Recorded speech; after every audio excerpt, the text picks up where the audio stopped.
ফিরতে চেয়েও ফেরা হয়নি। যে ক্লাবে ক্যারিয়ারে ১৭টি বছর খেলেছেন সেই ক্লাবেই ফিরতে চেয়েছিলেন তিনি, তবে তা আর হলো কই। ২০২২ বিশ্বকাপে কাতারে আক্ষেপের দিন শেষ হয়েছে লিওনেল মেসির। আর বিশ্বকাপ জয়ের পর বার্সায় ফিরতে চেয়েছিলেন তিনি। ক্লাবের পক্ষ থেকেও দেওয়া হয়েছিল গ্রিন সিগন্যাল।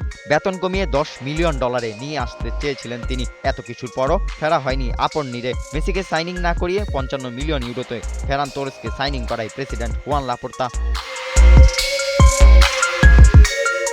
স্প্যানিশ সংবাদ মাধ্যম লা ভ্যানগার্ডিয়াকে দেওয়া এক সাক্ষাৎকারে জাভি হার্নান্দেজ জানান, ২০২২ সালের ফিফা বিশ্বকাপ জয়ের পর ২০২৩ সালের জানুয়ারিতে মেসির সঙ্গে বার্সেলোনার পক্ষ থেকে যোগাযোগ করা হয়েছিল। জাভি জানান, মেসির সাথে চুক্তি শেষ পর্যায়ে ছিল। লা লিগা থেকেও দেওয়া হয়েছিল গ্রিন সিগন্যাল, কিন্তু শেষ পর্যন্ত সব থামিয়ে দেন ক্লাব প্রেসিডেন্ট হুয়ান লাপোর্তা। সাবেক তারকা ফুটবলারের মন্তব্যের পর স্প্যানিশ টিভি শো এল চিরিঙ্গিতোতে সাংবাদিক ক্রিস্টোবাল সুরিয়া দাবি করেন তিনি মেসির ঘনিষ্ঠ সূত্রের সঙ্গে যোগাযোগ করেছিলেন। টিভি লাইভে সুরিয়া জানান, সত্যটা ধীরে ধীরে সামনে আসতে শুরু করেছে।